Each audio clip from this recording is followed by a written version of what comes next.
Bonjour tout le monde. Merci d'être venu. Ça me fait grand plaisir d'être ici au Nouveau-Brunswick et dans l'Est du Canada. Ça me donne l'occasion de parler aux gens par rapport à leurs valeurs, à leurs intérêts. Maintenant, le gouvernement, la coalition coûteuse des néo-démocrates et les libéraux sont en train d'attaquer les intérêts et les valeurs des Canadiens de l'Atlantique. Que ce soit la taxe carbone que le gouvernement fédéral impose, qui va être triplée au cours des années qui viennent et qui va augmenter le coût de l'essence, de chauffage et indirectement de tous les autres produits que les Canadiens achètent. C'est une taxe qui frappe dur dans l'Est du Canada à cause du fait que la population est plutôt rurale et a besoin de davantage de pétrole pour chauffer les maisons et diesel pour leurs camions. Le coût sera énorme pour les aînés et pour la classe ouvrière qui fait le travail. Donc, un gouvernement Poilievre va annuler la taxe carbone pour réduire le coût de la vie. Deuxièmement, Justin Trudeau est en train d'attaquer les valeurs des Canadiens, les traditions canadiennes, avec son interdiction des armes de chasse. Surtout ici, dans l'Est du Canada, les gens font la chasse depuis des générations. Notre peuple autochtone le font depuis des milliers d'années. C'est une tradition canadienne qu'il faut protéger. Et c'est pour ça qu'un gouvernement Poilievre va renverser l'interdiction sur les armes de chasse que Justin Trudeau est en train d'imposer. Je vais respecter les chasseurs et les gens des communautés rurales parce que ce n'est pas eux autres qui causent la criminalité. Ce n'est pas le chasseur d'Edmundston qui fait la criminalité au centre-ville de Toronto.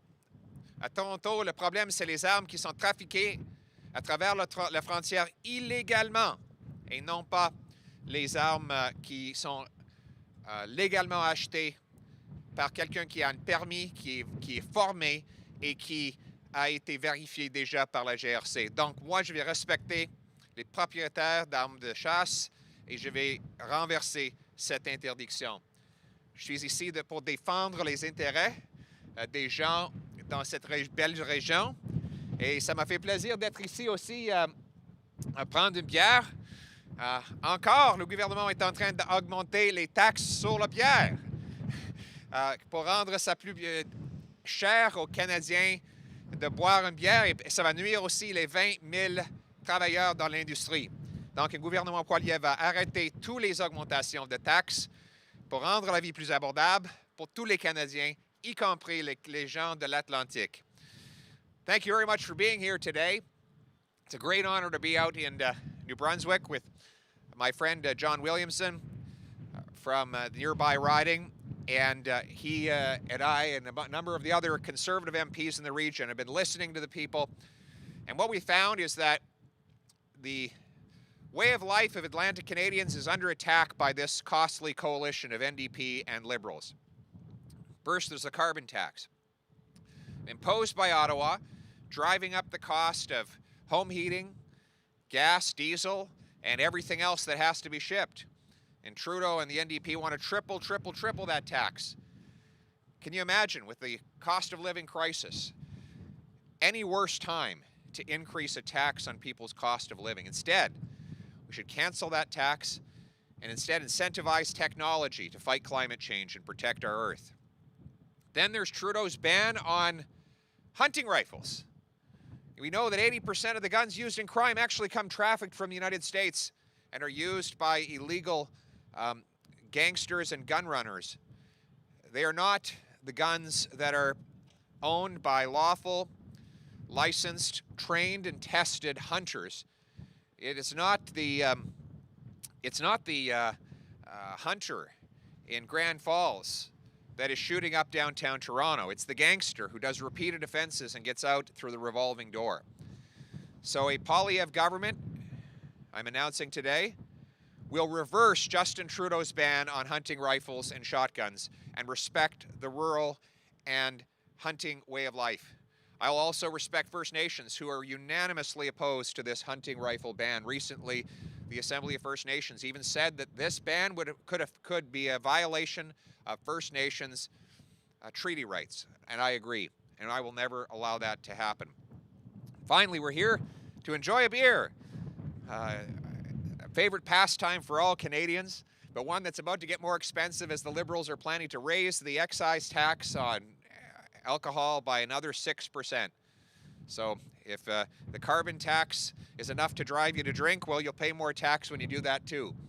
The Poilievre government will cancel tax increases, control government spending, leave more in the people's pockets so dollars go further. We'll put people back in charge of their lives, their paycheck. It'll be a Poilievre government will be on the side of the common people. Their paychecks, their savings, their homes, their country. Thank you very much. And I now invite your questions.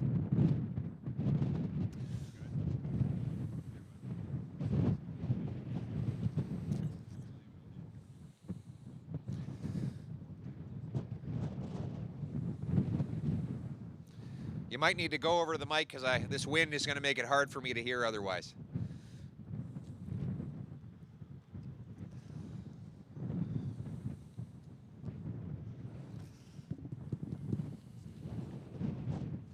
Bonjour, Pascal Reichnock de Radio-Canada Acadie. J'aimerais vous entendre sur les dossiers linguistiques parce qu'au Nouveau-Brunswick, au cours des dernières semaines, vous l'avez peut-être vu, ça a beaucoup fait jaser. On peut dire votre cousin politique, Blaine Higgs, qui a pris plusieurs décisions qui sont controversées. Par exemple, révoquer les conseils d'administration des régies de la santé, et nommer Chris Austin, l'ancien chef de l'Alliance des gens, un parti assez hostile à certains acquis des francophones, à un comité qui va réviser la loi sur les langues officielles. On a entendu Justin Trudeau là-dessus il y a quelques semaines. Qu'est-ce que vous pensez des décisions prises par Blaine Higgs dans les dossiers linguistiques au cours des dernières semaines?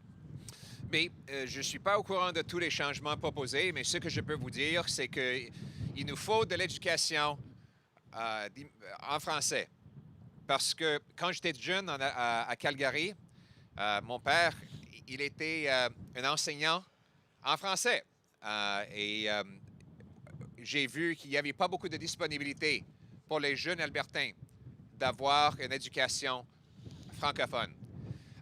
Et c'est quand les jeunes ne peuvent pas apprendre dans la langue française, c'est un manque. C'est une opportunité qu'on manque et perdue. Donc, j'encourage tous les premiers ministres du Canada à travers le pays de faire en sorte que l'éducation est disponible en français et aussi les écoles d'immersion pour permettre davantage d'anglophones, de jeunes anglophones d'apprendre la langue française. Ça va être une priorité pour mon gouvernement de travailler avec tous les premiers ministres provinciaux pour encourager davantage d'éducation francophone. Bien justement, sur la question de l'immersion que vous mentionnez, une des décisions prises par Blaine Higgs, c'est de remplacer le programme d'immersion, de tasser ce programme-là pour le remplacer par quelque chose d'autre. Ça crée beaucoup de frustration dans la communauté anglophone. Est-ce que vous êtes d'accord avec cette décision-là de se débarrasser de l'immersion dans sa forme actuelle? Honnêtement, je ne connais pas les détails de ça parce que c'est le gouvernement provincial.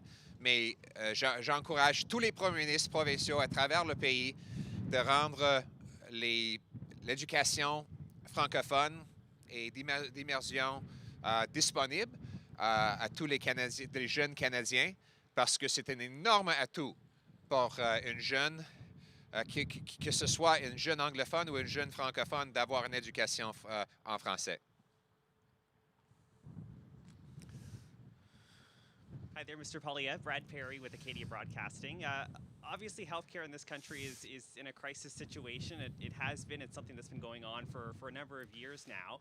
I mean, we're seeing a shortage of healthcare workers. We're seeing a new report this week showing that wait times for elective surgeries are hitting new highs.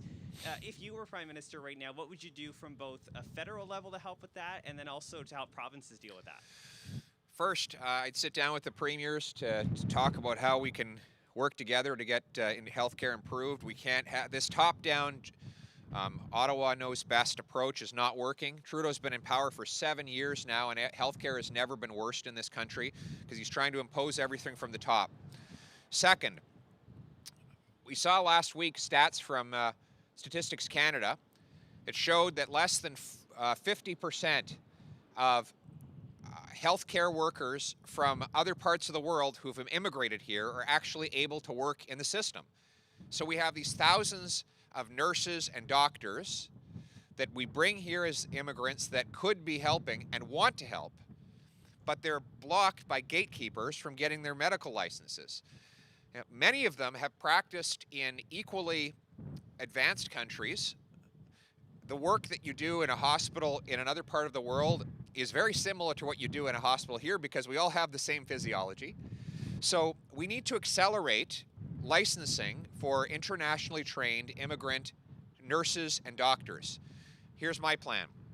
I'm going to work on a deal with the provinces to get a 60-day guarantee. Within 60 days of an immigrant applying to work in their profession, they should get a yes or no based on their tested abilities, not based on where they come from. I'm going to make available 30,000 small study loans for immigrants who come here with a profession but who have not yet reached the Canadian standard so that they can take time off work, study up to our standard, and get into the job. And third, I'm going to work with the medical associations to create modules so that for future immigrants that have medical backgrounds can begin working on getting their license before they even arrive to Canada. This will free up thousands of doctors and nurses, and it will provide bigger paychecks for our immigrants. That's a win for everybody. And in terms of healthcare funding, I know the premiers across Canada have been asking for more dollars from the federal government to help them out. Where's your stance on that in terms of the federal dollars for healthcare? We need stable and growing federal transfers for the healthcare system. And what I would also do is unleash the mighty force of the Canadian economy to produce more money and produce more wealth that we can spend on healthcare. Right now, we're being held back by anti-energy laws, red tape, anti-growth tax policies, and that keeps our economy weak and limits the amount of money we have. So we need to unleash economic growth so there's more money to fund our healthcare system. Thank you. Thank you. I'll give you an example of that. Right here in New Brunswick, there's a potential for natural gas. We've got the Repsol import terminal. It could be reversed and used to export natural gas from right across Canada, but eventually from right here in New Brunswick. That could generate billions of dollars for healthcare. We've got similar projects like that in BC and right across the country. Why not? In Newfoundland, they have an LNG project that could go ahead and generate more wealth. Why don't we get the government out of the way to unleash the mighty force of these projects so that we can generate that money here in our country and put it into healthcare and education? All right, everyone. Let's go have a beer. Merci beaucoup.